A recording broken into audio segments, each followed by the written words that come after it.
और अपने बच्चों में भी ये कुसंस्कार मत डालना।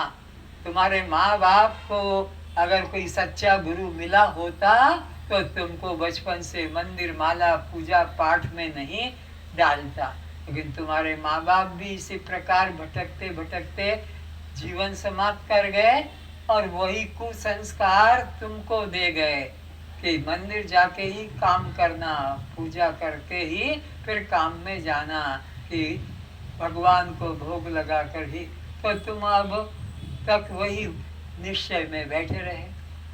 अब किसी को अगर कोई सच्चा सद्गुरु मिल जाए तो वो यही कहेगा कि जिसकी शक्ति पाकर ये सब अपना अपना काम करते हैं, शरीर इंद्रियां, वो ब्रह्म है, वही तुम हो, और उसकी अन्य रूप से उपासना मत करना। यह अज्ञानी अंध पुरुषों का समाज जिसे परमात्मा बताता है वह परमात्मा का वास्तविक रूप नहीं है। जैसे लक्ष्मण, हनुमान, दशरथ, अयोध्या नगरवासी, अर्जुन, गोपिया, ब्रजवासी जिस नाम रूप आकार वाले राम कृष्ण को देख रहे थे वे तो आज नहीं है। इससे सिद्ध हो गया वे जन्म मरण धर्मी शरीर परमात्मा का मिथ्या नश्वर देह है। देख रहे हैं अयोध्या युग की बात, द्वापर की बात, त्रेता की बात। ये आए अवतार, उनका घर परिवार था, पर आज वो नहीं है। तो जो आज नहीं है वो सत्य कैसे हो सकता है? सत्य तो वह है जो था, है और आगे रहेगा, होगा। तो आत्मा ही एक ऐसा वस्तु है जो था, है और रहेगा, पर देह तो सबका नाशवान ही होता है, उन्हें परमात्मा नहीं कहा जा सकता है। यह आत्मा निराकार होने से नेत्र से नहीं देखा जा सकता। तीन पुरुष बताए जाते हैं व्याकरण दृष्टि से, ग्रामर दृष्टि से। उत्तम पुरुष, मध्यम पुरुष और तीसरा अन्य पुरुष। क्या है? अन्य पुरुष। First person, second person, third person. तो परमात्मा के बारे में व्याकरण कहता है कि परमात्मा को न तो थर्ड पर्सन कह सकते हो, न परमात्मा को सेकंड पर्सन कह सकते हो, परमात्मा तो फर्स्ट पर्सन, वो उत्तम पुरुष में होता है। और जो सामने होता है वो मध्यम पुरुष होता है। दो पुरुष, एक बोलता है, एक सुनता है, एक स्पीकर, एक लिसनर। पर ये दोनों मिलकर जिस तीसरे की बात करते हैं उसको कहते हैं थर्ड पर्सन। तो परमात्मा मैं रूप में ही होगा, जब भी होगा मैं रूप में। सामने आ गया तो यह करके कहा जाएगा, और दूर है तो वह करके बताया जाएगा। तो वह जो बहुत दूर है, दोनों से दूर है, वह परमात्मा नहीं, और जो सामने है वो भी परमात्मा नहीं, क्योंकि यह करके वह संबोधित किया जाता। यह तो यह और वह दोनों का जो प्रकाशक है, मैं के बिना यह भी नहीं और मैं के बिना वह भी नहीं। कौन कहेगा वह और कौन कहेगा यह बिना मैं के? तो यह प्रथम पुरुष कहो, उत्तम पुरुष कहो, परमात्मा है। यह कभी सामने दृष्टिगोचर नहीं होगा। तो वो जो राम कृष्ण थे अपने काल में, आज वो नहीं है, उनका शरीर नहीं। तो वो जो आज नहीं, शरीर नहीं, देह त्याग किया, वो परमात्मा नहीं होगा। तुम्हारा देह भी इसी प्रकार छूटेगा, तो ये देह भी परमात्मा नहीं। पर तुम्हारे देह के अंदर जो मैं तत्व है वो कभी नष्ट नहीं होता, वो अविनाशी आत्मा ही तुम हो, यह विनाशी शरीर तुम नहीं। अवाच्य होने से वाणी द्वारा नहीं कहा जा सकेगा।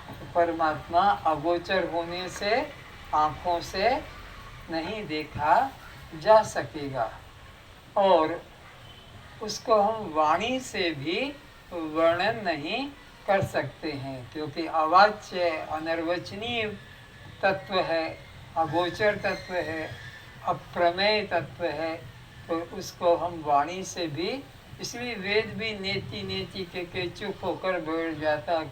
जितना भी बताया जाए वो उससे अलग है, जितना भी बताया जाए वो उससे अलग है।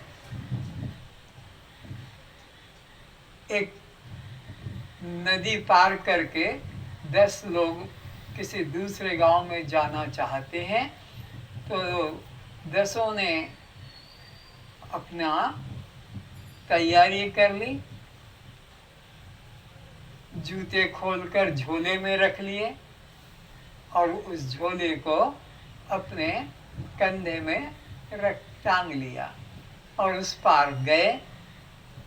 तो 10 ने सोचा कि भाई हम में से कोई नदी में रह तो नहीं गया, तो गिन ले। तो 10 आए थे और जब गिनने लगे तो देखा गिनती 9 तक चलती और खत्म। 1 2 3 4 5 6 7 8 9। अरे कोई अपना 10वां व्यक्ति खो गया है। जरा नदी की तरफ देखो, कहीं पीछे तैरने लग गया हो, डूब रहा हो, तो पीछे भी नहीं दिखा। तो अब कोई वो तो मर गया। तो रोने लगे कि उसका बाप हमको पुलिस में दे देगा कि हमारे बेटे को इन्होंने मिलकर मार दिया। तो एक उधर से नदी में से ही दूसरा सज्जन निकल कर आया और पूछा, तुम सबके सब यहाँ बैठे क्यों रो रहे हो? बोले, हमारा कोई साथी नदी में डूब के मर गया है, आपने क्या उसे देखा उधर डूबते हुए? नहीं तो, कितने थे? हम लोग 10 थे। वो शिक्षित आदमी था, उसने अपनी आंख घुमाई और देखा कि 10 के 10 है। तो अरे तुम रो मत, बंद हो जाओ, वो 10वां मरा नहीं। तो मरा नहीं तो हमको बताओ कहाँ है वो, हमने तो देख लिया गिन के बताओ फिर से। तो एक आदमी उनमें से ही खड़ा हुआ और उसने 1 2 3 4 5 6 7 8 9, देखो 9 है। अच्छा, अब तुम मेरे साथ चलो और गिनो। तो एक एक को गिनता गया, देखो 1 2 3 4 5 6 7 8, देखो 9 है ना, 9 तो है ना। और एक बेंत उसको पीठ पे मारी, 9 को मारते गए, तब तक वो बोलते गए 1 2 3 4, बोले हाँ मिल गया। तो क्या हुआ, वो सबको गिनने वाला अपने को ही गिनना भूल गया था। सबको गिनने वाला अपने को गिनना भूल गया।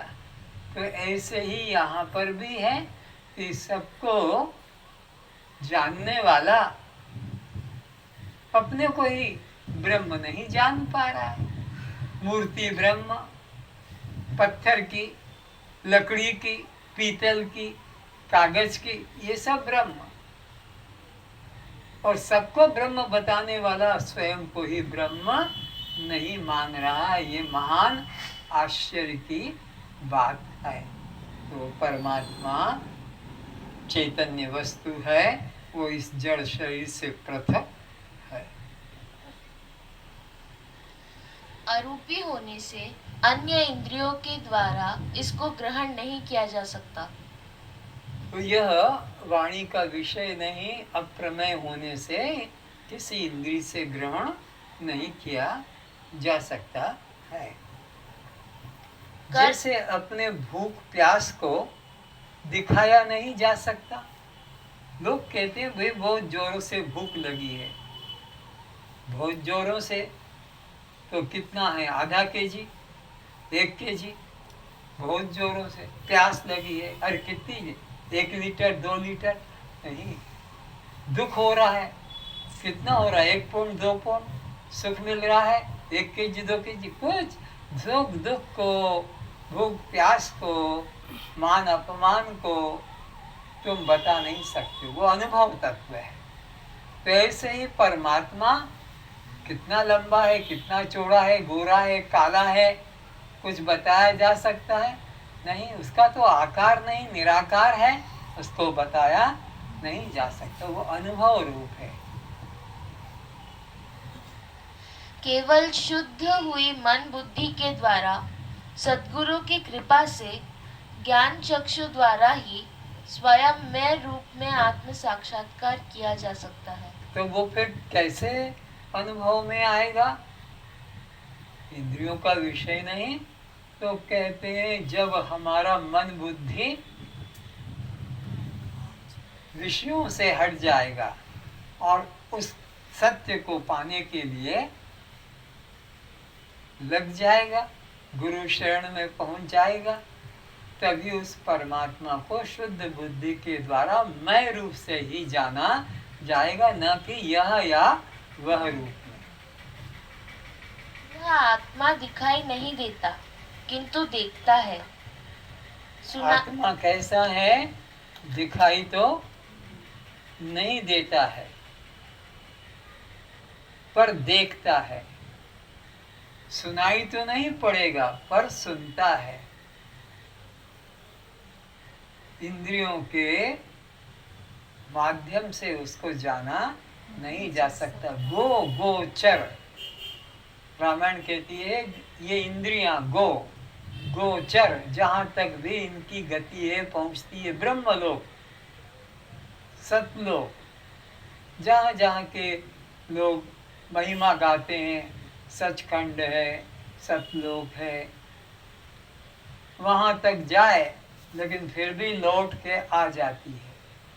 वहां तो न सूर्य प्रकाशित कर पाता है, न चंद्रमा प्रकाशित कर पाता है, न वहां पर बिजली पहुंच पाती है। तो वहां तुम्हारे ये तेल बत्ती वाले छोटे छोटे दीपक का प्रकाश जाएगा। पर नहीं जानते हैं तो दीपक, अरे वो तो जगत को प्रकाशित करता है और तुम परमात्मा को प्रकाशित करते हो दीपक जलाकर। तो परमात्मा वह किसी इंद्रिय के द्वारा प्रकाशित नहीं किया जा सकता है, क्योंकि जो सर्व का प्रकाशक है। सुनाई नहीं देता किंतु सुनता है। मन से मनन नहीं किया जा सकता किंतु मन का मनता है। बुद्धि द्वारा जाना नहीं जाता किंतु बुद्धि को जानने वाला अपना आत्मा साक्षात है। तो बुद्धि को जो जानता है, मन को जो जानता है, वो परमात्मा है। याज्ञवल्क्य जी अपने 10,000 शिष्यों के बीच में बैठे हुए हैं, उपदेश कर रहे हैं और कहा कि देखो, उसको जानकर ही तुम भव सागर से पार हो सकोगे। उसको जानकर ही, बस ही, और वो भी किस में लगाया? जानकर। ध्यान की बात नहीं, समाधि की बात नहीं, योग की, तंत्र की, पूजा पाठ की, मंदिर, कोई बात नहीं, बस तमेव विदित्वाति मृत्यु में नान्य पंथा विद्यते अयनाय। उसको ही जानकर, अब उसको ही जानकर तो शिष्य लोग के किधर देखे किधर जाने, आगे पीछे ऊपर नीचे पूरब पश्चिम, वो तो ब्रह्म का स्वरूप है। आगे भी पीछे भी ऊपर भी नीचे भी भीतर भी बाहर भी सर्वत्र। तो शिष्य ने पूछा कि गुरुदेव बताओ कुछ रास्ता। आपने तो बोल दिया तमेव विदित्वाति मृत्यु में थी, उसको जानकर ही दुख सागर से मृत्यु से पार। तो कहा ईश्वर सर्वभूतानां हृदयेषु अर्जुन तिष्ठति। जो परमात्मा सर्वत्र है और हृदय में ईश्वर, वो परमात्मा बैठा है, उसको जानकर कल पाठ पक्का करके आना। अब सबने तो बात समझ ली। अब ये निरंजन बुद्धू अपने दोस्तों से पूछता है, साथियों से, क्यों भाई, कौन है वो परमात्मा जिसको जानने से मोक्ष हो जाएगा, दुख सागर से पार हो जाएंगे? को देवा, को देवा। तो वो तो सब विद्वान थे, तो यो मना साक्षी, यो मना साक्षी। अरे भाई, तो मन का साक्षी कौन, ये तो बताओ। तेरे मन का कोई दूसरा थोड़ी, तू ही साक्षी। 5 मित्रों ने एक ही बात कह दी कि जो तुम्हारे मन का साक्षी है वो देव है, और उसको जानने से ही ये जीव भवसागर से पार होता है। बुद्धि में बात पकड़ में नहीं आई कि मेरे मन का कौन साक्षी है, मेरे मन का कौन साक्षी है। गुरु ने तो कहा यो मना साक्षी, को देवा यो मना साक्षी। तो घर के चौपाल पर आकर बैठ गया और अब देखने लगा कि क्या सचमुच में मेरे मन का मैं साक्षी हूँ क्या। तो देखते देखते और क्या देखने लगा, उसके खेत में पड़ोसी की भैंस घुस गई। गन्ने का खेत, साटे का। तो ये यहीं बैठा बैठा ऐ ऐ ऐ ऐ ऐ ऐ, तो औरत घर में से निकल कर आई कि क्या हुआ। अरे देखते नहीं है पड़ोसी को मैंने मना किया था कि मेरे खेत में तेरी भैंस चली जाएगी, इसलिए तू भैंस मत खरीद। और भैंस खरीद लाया, वो भैंस चली गई खेत में। वो कहाँ खेत है और कहाँ भैंस है, हैं? अरे ओहो, मैं तो बैठा था कि मेरे मन का कौन दृष्टा, कौन साक्षी, ये मेरा मन देखो खेत में चला गया। अब मैं देखता हूँ मेरे मन को कौन जानता है? ये मेरा मन को तो मैं ही जानता हूँ। खेत में गया और अब आ गया गुरुजी के पास। गुरुजी एक बार फिर बता दो, कौन देवता है जिसको जानने से जीव मृत्यु से पार हो जाएगा? बोले कल तो कहा था जो मना है साक्षी, जो मन का साक्षी है वो परमात्मा है। तो फिर तो गुरुदेव बुरा मत मानना, मेरी मूर्ता, मेरे मन को तो मैंने देख लिया कि वो गया और आया। बस बेटा, तू ही तो ब्रह्म है। बोले ये कैसे कहा? देखो देवो इति श्रुति, श्रुतियों में एक ही तो देवता बताया, और वो कौन सा है? मन का साक्षी। तो जो मन को जानने वाला साक्षी है वो परमात्मा है। मन उसे कभी जान नहीं सकता, पर जो मन को जानता है, बुद्धि उसे जान नहीं सकती, पर जो बुद्धि को जानने वाला है, प्राण जिसे जान नहीं सकते पर जिसकी शक्ति से प्राण भीतर बाहर, वो परमात्मा, और वो तुम हो। इस आत्मा को सूर्य, चंद्र, तारे, विद्युत प्रकाशित नहीं कर पाते, अर्थात आत्मा के लोक में इन जड़ ज्योतियों का प्रवेश नहीं पहुंच पाता। तो 2 प्रकार की ज्योतियां है, एक जड़ ज्योति है और एक चैतन्य ज्योति है। नहीं, एक जड़ ज्योति नहीं, अनेक जड़ ज्योतियां हैं और एक चैतन्य ज्योति है। तो एक चैतन्य ज्योति अनंत जड़ ज्योतियों को प्रकाशित करती है, पर सब अनंत जड़ ज्योतियां मिलकर भी उस एक चैतन्य ज्योति को प्रकाशित नहीं कर सकते। न चंद्रमा, न सूर्य, और न तुम्हारे यह बिजली आदि, पर जो सबको प्रकाशित करता है वह चैतन्य ज्योति ही तुम्हारा स्वरूप है। आत्मा के प्रकाश से ही यह सब जड़ ज्योतियां प्रकाशित होती है, क्योंकि वह स्वयं ज्योति, स्वयं प्रकाश है। स्वयं ज्योति स्वयं प्रकाश है, मतलब उसे अपने प्रकाश के लिए किसी अन्य प्रकाशक की आवश्यकता नहीं है। जैसे गन्ना, सांटा, क्या बोलती हूँ दिया में, आखू आँखू। अब आँखों में मधुरता के लिए कोई अन्य रस मिलाने की जरूरत, वो स्वयं से ही मधुर है। आँखू स्वयं से जैसे मधुर है, ऐसे वो ब्रह्म स्वयं से ही प्रकाशित है। उसको अपने प्रकाश के लिए अन्य किसी जड़ ज्योति की आवश्यकता नहीं है। उसके द्वारा ही सब प्रकाशित होते हैं। इस प्रकार अनेकों युक्तियों द्वारा अनात्मा से पृथक आत्मा का संकेत दिया जा गया है। तो ऐसे और भी कई युक्तियां हैं जिनके द्वारा ये बात समझाई जा रही है कि जो सबका प्रकाशक है उसको किसी से प्रकाशित होने की जरूरत नहीं, जो स्वभाव से। अब जैसे अग्नि, अब अग्नि में गर्मी पैदा करने के लिए किस आग को पकड़ कर लाओगे, किससे और आग मांग के लाओगे कि हमारी आग ठंडी है, इसको थोड़ा गर्म कर दो। वो सबको गर्म करने वाली आग को किससे गर्म करोगे? तो ऐसे ही सबको प्रकाशित करने वाला जो चेतन परमात्मा है, उसको कोई भी जड़ ज्योति प्रकाशित, उसको कोई जान नहीं सकता।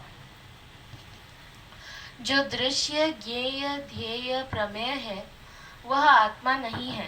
तो जो कुछ भी तुम्हारा इंद्रिय का विषय बन जाता है, देखने में आ जाए वो परमात्मा नहीं, सुनने में आ जाए मुरली, तंबूरा, शंख, मृदंग, बांसुरी, ये परमात्मा नहीं।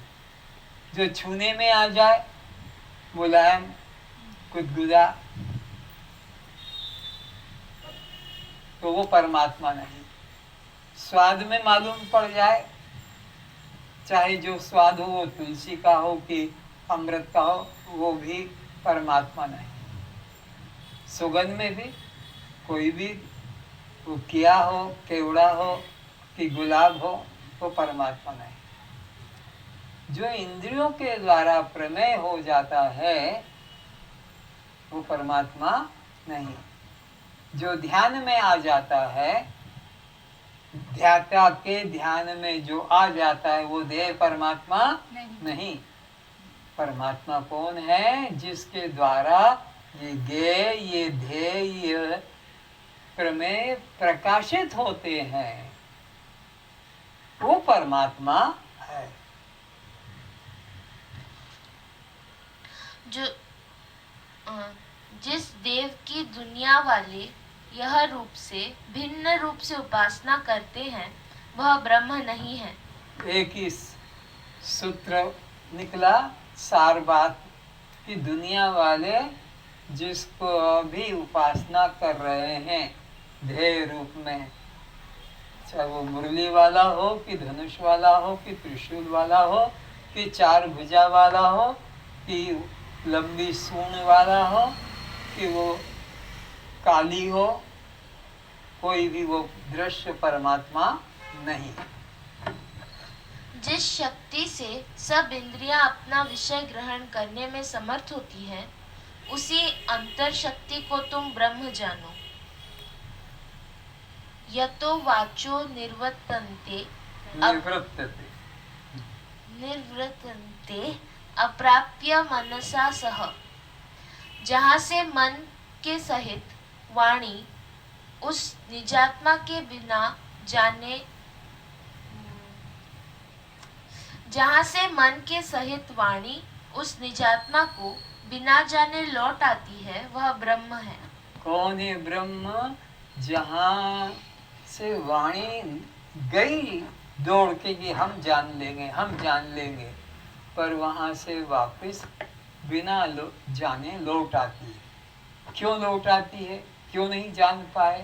क्योंकि इन मन वाणी की चार मार्गों पे गति है।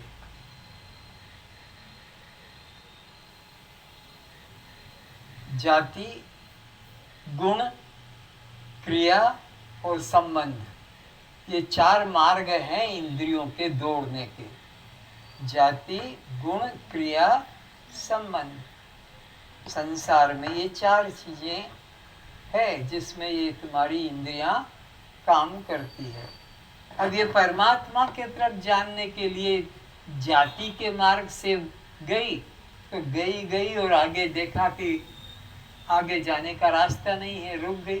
जैसे नदी आ गई, ब्रिज होता तो जम कर जाती उधर। तो जाति की तरफ से गई तो पता लगा कि परमात्मा का तो उसका न सजाति कोई है, न विजाति है, न स्वगत है, तो जाति से भी उसका पता नहीं लगा। ये वापिस आ गई। गुण से गए कि कौन सा गुण वाला है, तो पता लगा वो तो गुणातीत है, गुण का भी वहां प्रवेश नहीं, ये भी लौट आई। क्रिया की बात से कि अब पता लगाते क्या कर्म करने वाला, नौकरी, खेती, व्यापार, तो पता लगा वो तो निष्क्रिय है, वो भी लौट आई। अब सोचा कि संबंध तो देखें किसका क्या संबंध है किससे, तो पता लगा कि वो असंग है, न सजाति, न विजाति, न स्वगत। तो चारों की चारों जाकर और लौट आती। तो इंद्रियां परमात्मा के तरफ जाती है, लेकिन आगे परमात्मा के साथ उन इंद्रियों का संबंध नहीं जुड़ता है। आंख निकल कर गई, रूप से संबंध जुड़ जाता, बता देती कि गोरा काला, स्त्री पुरुष, मित्र शत्रु। कान के तरफ से जाती शक्ति कि यह अनुकूल है कि प्रतिकूल है, ये सब। लेकिन परमात्मा के तरफ इनकी कोई गति नहीं, वहाँ जाती है पर लौट आती बिना जाने, उसके बारे में बताया नहीं जा सकता। ऐसा ही घटना घटी। इंद्र को असुरों से जिता दिया भगवान ने शक्ति देकर, और इन देवताओं को घमंड हो गया कि हमने राक्षसों को हरा दिया। अपनी महिमा गीत गा रहे हैं उनके शिष्य लोग इंद्र के। तो भगवान को तो अहंकार पसंद नहीं है किसी भक्त में, तो अहंकार को चूर करने के लिए एक यक्ष को पैदा कर दिया, तेज। तो इंद्र ने कहा देखो कौन है ये, पता करो। तो वायु गई कि मैं अभी पता करके आती हूँ, और जाकर कहा तुम कौन हो? बोले मैं कौन हूँ ये तो बाद में बताऊंगा, अभी बता तू कौन है? बोले मुझे नहीं जानते हो, मैं वायु हूँ, मैं इस संसार को उड़ा सकती हूँ एक क्षण। बोले अच्छा। एक तिनका रख दिया, पत्ता सूखा, उड़ा के दिखा। बोले मेरी शक्ति का अपमान करते हो, मैं तुम सहित सबको उड़ा दूंगा। लगा पूरा ताकत लगा दी, पीछे से हवा भी निकाल दी, लेकिन कुछ भी पता नहीं लगा कि ये क्या है। तो अपना सर झुका के और बैठ गया इंद्र की सभा। महाराज मैं तो नहीं जान पाया। अग्नि ने कहा अरे मैं बताती हूँ अभी ये क्या है। और हाँ गई और जाकर पूछा कि तुम कौन हो? बोले मैं तो बाद में बताऊंगा, तू क्या है ये बता, मुझे नहीं जानते, मैं अग्नि हूँ, सारे संसार को भस्म कर दूंगी। अच्छा इस पत्ते को भस्म करके तो दिखा। बोले इसको मेरा मजाक उड़ा रहे हो? करके तो दिखा। पूरी ताकत लगा दी, पसीना पसीना निकल गया, पर नहीं जान पाए। वो भी सर झुका के सभा में बैठ गया कि भाई वे भी नहीं जान पाया। तो फिर इंद्र खुद गया तो वो गायब हो गए उसका अहंकार मिटाने के लिए। तो परमात्मा के तरफ जाने वाले में अगर अहंकार दिखता है तो भगवान उसको किसी भी तरह अहंकार को नष्ट कर देते हैं। ये भगवान की दया अथवा कृपा है। पढ़ो। आत्मा मन वाणी चक्षु आदि इंद्रियों द्वारा ज्ञेय नहीं है, किंतु इन सभी का ज्ञाता है। ये प्रत्यक्ष दिखाई देने वाले प्राणी जिससे उत्पन्न होते हैं, जिसकी शक्ति पाकर जीवित रहते हैं एवं जिसमें पुनः लय हो जाते हैं, वह ब्रह्म है। उनको तुम विशेष रूप से जानने पाने की इच्छा करो। तो ब्रह्म कौन है जो तुम जिसको उत्पन्न कर देते हो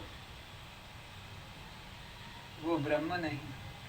जिसकी शक्ति से सब उत्पन्न होते हैं, जिसकी शक्ति से सबका पालन होता है और जिसमें सब लीन होते हैं, वह ब्रह्म है। अज्ञानी लोग जिसको ब्रह्म बताते हैं वो ब्रह्म का वास्तविक रूप नहीं है। कुम्हार जिसको बना देता है वो ब्रह्म कैसे हो सकता? मनुष्य के द्वारा ब्रह्म की उत्पत्ति नहीं, ब्रह्म से ही जगत की उत्पत्ति हुई है। वो ब्रह्म है, उसको ब्रह्म जानना। किसको? जिससे सब उत्पन्न होते हैं, जिससे सब जीवों का पालन होता है और प्रलय काल में जिसमें सब लीन हो जाते हैं, वो ब्रह्म है और वही वास्तविक तुम्हारा स्वरूप है। आज बस इतना। सहजानंदी।